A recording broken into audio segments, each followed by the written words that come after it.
Kaya eto mga kababayan, malinaw na malinaw ito na ano ito, sa buwatan ng mga pulitikong magnanakaw, 'di ba? Ito yung mga ano ito, mga sa buwatan ng mga ganid sa kapangyarihan, oh. Kaya nga hindi talaga kami nagbabalita ng mga ano, yung mga gano'ng klase na binabalita ng mga DDS. Nando'n kami sa ano, fact check lahat. Nando'n kami sa merong sa ebidensya, nakabase sa ebidensya. Tapos sa mainstream media mga kababayan, kung ano lang naman yung nilalabas ng mainstream media, dun tayo mag-ano, 'di ba? Kasi 'yan, puta may mga research team 'yan, 'di ba? May mga inaano 'yan, may mga binabato sa kanilang ebidensya, yung mga papel na kung ano-ano, 'di ba? Kaya nga binabalita rin nila yung mga pinapakalat na fake news, 'di ba? Regarding nga diyan sa mga di umano nabayaran daw na media, kagaya nito ni Marcoleta, 'di ba? O sinoplak, 'di ba sinoplak siya. O anong sabi kay Marcoleta? O totoo ba yun ano, paano niyo po nasabing may binabayarang media? O wala siyang masabi. O kasi sukol siya dun lumabas yung katangahan niya ron, yung kabobohan niya ron, 'di ba? Bago ka kasi dapat magbanggit, Marcobeta, ng kung ano-ano diyan, 'di ba, mga kababayan. You have to make sure tayo na hindi ka babalikan o binalikan siya ng media, o patay mali siya, 'di ba? Sinabi ko ba 'yun? Sabing gano'n, 'di ba? Sinabi ko ba 'yun? Ano mismo ang sinabi ko do'n? Oh, gano'n pa siya, 'di ba? Pero in the end of the day, nag-sorry din siya sa media. 'Di ba? Nag-sorry rin siya o meron daw mga nasaktan o na ano. Kasi dapat patunayan mo na baka ikaw nagbabayad ka, 'di ba? Baka siya may binabayaran sa kung saan man, baka dun yung mga kasama niya sa Net25 hindi natin alam, nagtatanong lamang po. Net25 yung mga kasama ni Marcoleta diyan, baka kayo ang nababayaran ni Marcoleta? Nagtatanong lang, Oo, baka, 'di ba? Baka kayo ang binabayaran kaya merong idea si Marcoleta na may mga bayarang media. 'Di ba mga kababayan? Hindi naman sasabihin ni Marcoleta 'yan kung hindi niya gawain 'yan. Common sense, 'di ba? Oh, reverse psychology lang yung ginagawa niya. Kumbaga yung gawain niya itatapon niya sa iba, 'di ba? Kasi nga bakit? Kasi nga may kaso siya. Oh. Ngayon ang gagawin niya, nanghihingi siya ng simpatya sa taong bayan para ano, para magkaroon ng revolusyon. 'Di ba gago? Inaano nila, mina-mind control nila ang taong bayan sa pamamagitan ng ano po, no, ng kanilang naratibo na panggago, ng imahinasyon, 'di ba? So siyempre, yung narrative nila medyo patok sa mga tanga, 'di ba? Hindi naman natin malalahat talaga na lahat naniniwala. Siyempre may mahuhugot na tanga diyan. Oo, naniniwala ako may mahuhugot na tanga diyan. Kasi nga ito nga lang ginawa nilang press conference sa ano na Green Ribbon Committee nila, 'di ba? Oh, 'di ba? Doon pa lang may mga nakuha na silang tanga ron. Aminado tayo ron. Pero hindi lahat nakuha nila kasi bakit? Doon po kay Sharon Cuneta na-debunk na sila. 'Di ba? Imagine niyo kung hindi na-debunk ni Sharon Cuneta 'yun, tangina di damay sila. Imagine niyo kung walang video vlog si Sharon Cuneta doon sa pagpunta nila sa Marawi, hindi puta ba pinagpiestahan ng mga DDS si ano, Sharon saka si Kiko, 'di ba? Pero lagot sila kay Sharon dito mga kababayan, wala silang kawala kay Sharon dito. Sandamakmak, oo, na kaso ang kakaharapin po ng 18 ex-Marines, 18 ex-Cargador, sorry. Hindi pala sila Marines. Oh, wala na sila sa ano. Yung 18 ex-Cargador na ito, na Marites na ito, no? Sandamuka, imagine niyo, tayo na, for example, binayaran kayo, 'di ba? Kahit nabayaran kayo ng 1,000,000, 5,000,000 kada pamilya, 'di ba, kada tao. Tayo na kahit nabayaran ka nun yung ano mo, yung pagdurusa mo sa kulungan, 'di ba? Makapasa ka man sa maabsuelto ka man sa cyber libel, makapagpiyansa ka man. Sa tingin mo yung 5,000,000 aabot ba 'yun na baka puta sa kaso mo pa lang ubos na 'yun, kaka-ano mo, kaka tawag dito, kakapiyansa mo ng kakapiyansa, eh, ilang katao ang ano, ang ano sa kanila. Lahat ng dinawit nila ro'n kinasuhan sila, oh. Kila Senator Erwin. Dito ako natatawa, 'di ba nung binakpan lang ni Senator Erwin si Cayetano, puta biglang kasama si Senator Erwin, eh, 'di ba? Diyan yung malalaman mo yung mga walang credibility, mga kababayan ko. Yun yung lagi namin sinasabi dito sa Bengador, mga kababayan. Kami nila Nyolo, nila Boss Mike, kami dito lang kami sa katotohanan. Dito kami sa tamang pagbabalita. 'Di ba? Madaling mag-fake news talaga sa totoo lang. Magbanggit ka lang ng ano, kahit na anong kasinungalingan, meron at merong kakagat, 'di ba? Pero yung mga ano, yung mga mga may may basis talaga, may mga ebidensya, dumaan sa malalim na pagsusuri, 'di ba? Sa mga research. Actually, kami mga kababayan, minsan eto nangyayari 'to, mga kababayan ko. Minsan kaming mga vlogger talaga, minsan meron kaming iniimbestigahan bago namin ilabas talaga. Bago namin ilabas yung scoop, kagaya nitong sa ano, sa paglipat ni Joel Villanueva, oh. Saka yung gustong paglipat ni Bongo, mga kababayan, yan, inimbestigahan talaga namin yan kung tama yung info na yan, mga kababayan. Kaya inilabas namin yan, di ba? Inilabas namin dito sa, ano yan, sa aming mga live, di ba? Yung napipintong paglipat ni Bongo. Kaso nga, mga kababayan, syempre yung, ano eh, yung tawag dito, pamilya Duterte at yung mga ano, tawag dito, mga alipores, babakbakan talaga pamilya ni Bongo. Yun yung isa sa pinag-iisipan. Pero ako naniniwala ako, mga kababayan, may posibilidad na lumipat yan si Bongo. Kasi bakit po? No, bakit po? Kasi ano eh, bukod na sa palabas na, ang warrant of arrest niya galing sa ICC according sa mga ano, no, kumakalat na sinabi na rin ni Senator Sonny Trillanes na susunod nang ilabas yung warrant ni Bongo. Pero as of now, wala pa. 'Di ba? Wala pa.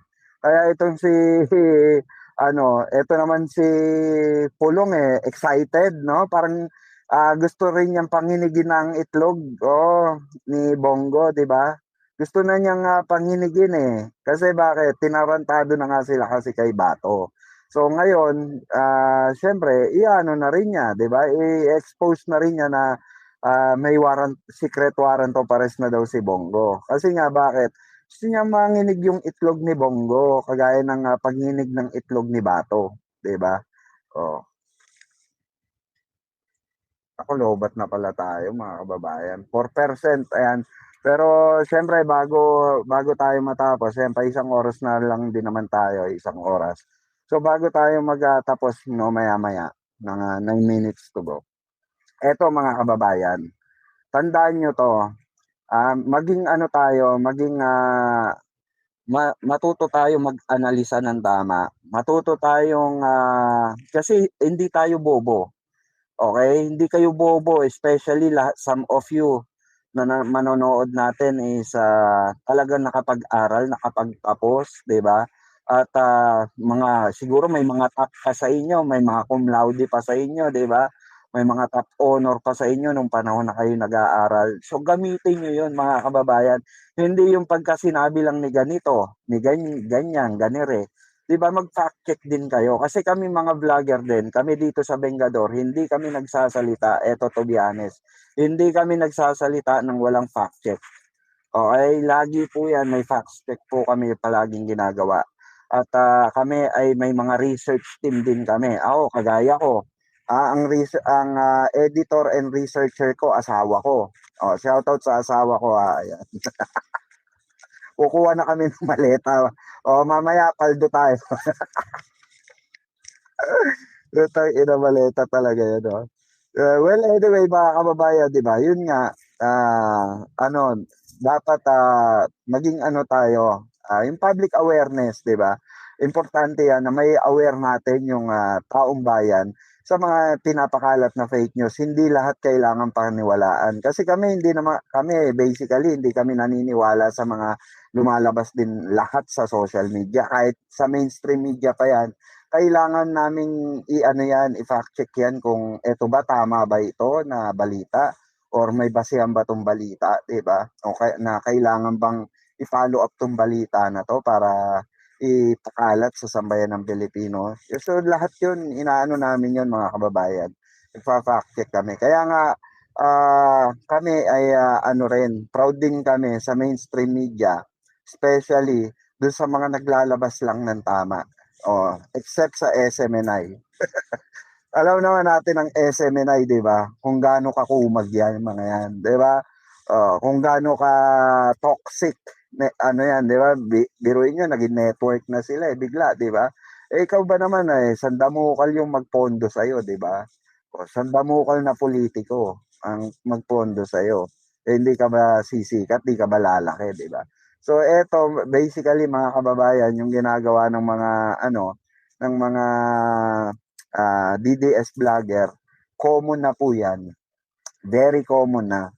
Ah, panlilinlang, fake news, yung mga negative na naratibo regarding sa paglaban nila sa administrasyon, the destabilization. Lahat 'yan mga kababayan. Kaya yun sa mga nagtitiwala sa atin dito sa Bengador, 'di ba? Dito kay Berador Picua, Kalabos Ñolo, Kalabos Mike, Chris Ulo, Jake Magnus, 'di ba? At mga kasama natin, Kalabos Take. 'Di ba yung mga nagtitiwala sa amin, no? Maraming maraming salamat sa inyo kasi nasa tamang po kayo, platform kayo, mga kababayan, no? Kasi kami mga BBM vlogger talaga mga kababayan na nakasuporta kay Pangulong Bongbong. Kami po ay hindi kami basta-basta lang naniniwala sa sasabihin sa amin or maririnig namin. Okay, hindi kami gano'ng kagago, hindi kami gano'ng kauto-uto gaya ng mga DDS na puta bigyan mo lang ng pangkape, bigyan mo lang ng pang-Jollibee dahil nga mga patay gutom 'di ba? Ibabalita na nila, ipapakalat na nila para lang meron silang kapuranggot, 'di ba, na pagsasalu-saluhan ng pamilya nila. Hindi kami gano'n mga kababayan. Kahit nabayaran kami ng mga politiko, no, ano naman, 'di ba, kung peke naman at panggagago lang sa sambayan ng Pilipino ang ibabalita namin, hindi na lang, 'di ba, 'wag na. Oo, kasi sa totoo lang mga kababayan nakakarindi na 'di ba, nakakarindi na po yang mali-malitang issue na 'yan na wala namang facts basis, 'di ba, na nade-debunk pa. Ilang ilang politiko na ang dinamay nila, putang ina, 'di ba, lahat debunk, lahat na debunk, Kaya antayin natin yung mga warrant of arrest nitong 18 ex-marines. Sigurado yan magtatago na yung mga marites na yan, 'di ba? Kasi yun yung sabi ni Mike Defensor 'di ba? Baka last na yun. Last na pag-ano nila yon. Kasi nga bakit po? Kasi nga magtatago na talaga yan dahil ayaw nang umattend. Inano ng DOJ, Department of Justice, inimbitahan, 'di ba? Ombudsman, pinagsusumiti sila, hindi umattend, 'di ba? Ang dami nilang katarantaduhan na pinaggagawa dito sa bansa natin.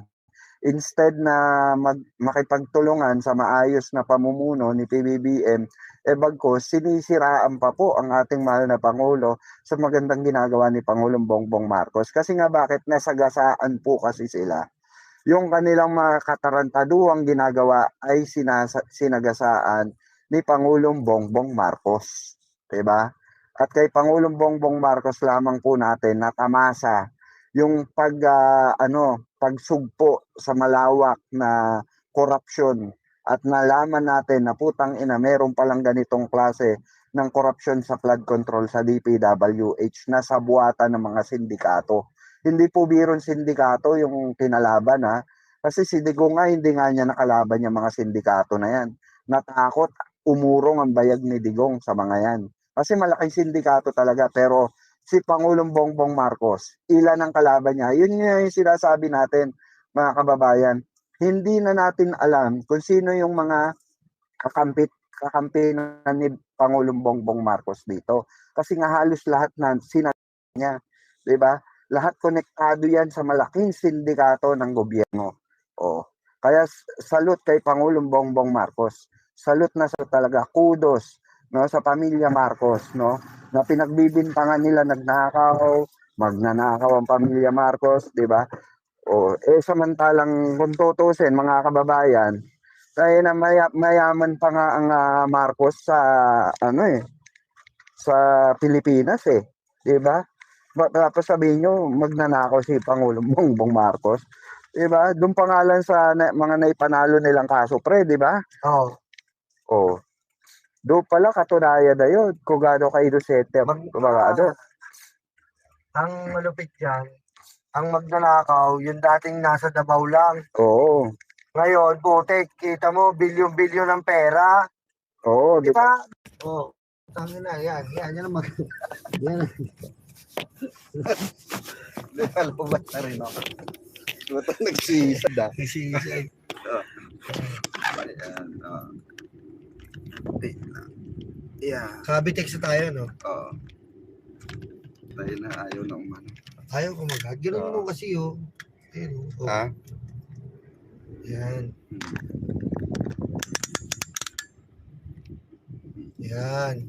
Yung magnanakaw po, yung dating sa Davao lang, mga magsasaka na Duterte. Oo. King ina ngayon, paano ka nakahawak ng bilyon? Oh, yun ang problema po. Biruin mo, mayor. Oo. Biro mo, paano nakahawak ang mga Duterte ng bilyon? Hindi po sila mayor ng mga probinsya sila. Oh. Paano sila naging milyonaryo? Putangin ninyo mga DDS. Oh, pakisagot mga DDS, 'di ba? Paano nagkaroon ng ganong kalaking hawakan na nga lang natin. Gaano kalaki ang inangat ng pamilya Duterte samantalang, 'di ba? Nasa probinsya sila, nasa Davao lang sila. Oh. So may posibilidad, 'di ba? Tol na Sa droga. merong talagang katotohanan yung sinasabi or inilabas na ebidensya ni Senator Sani Trillanes sa Payola. Yes. Diba? Yung Payola, malaki talaga yan, pre. Lalo na kung ilang drug lord ang hawak mo, lalo na mga Chinese, diba? Yung mga yan talagang grabe kung umanayan diba? Pagdating sa mga smuggle ng produkto, mga droga, diba? So kaya dapat mga kababayan, maging maging mapanuri na tayo sa totoo lang. Kasi nga, hindi na po tama yung ginagawa ng mga pro Duterte, ng mga vlogger ng Duterte, na sinusunog nila yung Pilipinas sa katangahan. Diba? Sunog na ang iba sa atin sa katangahan na inilalabas nila. Dahil nga, gusto nila lahat ng tao maging tanga, kagaya nila. Hindi naman pwede yun, diba? Kaya ayan, palaubat na tayo, 1% na lang bago tayo magtapos. No? Maraming salamat po mga kababayan, Luzon, Visayas, Mindanao. Paki-like and share po ng live na ito. Siyempre kasama natin si Boss Nyolo. No? Yan. So, gaya nga ng sinabi ng Boss Nyolo, papaldo muna kami. Gago mo, basta yan. Sabihin naman ngayon, malita na. Malita, mayroon ang pira. Hindi, meron lang kami pupuntahan na mga ka-BBF. Ayan. Maraming salamat once again. Ito po ang inyong lingkod, Birador Pico at your service. And of course, Nyolo is in the house. Thank you guys.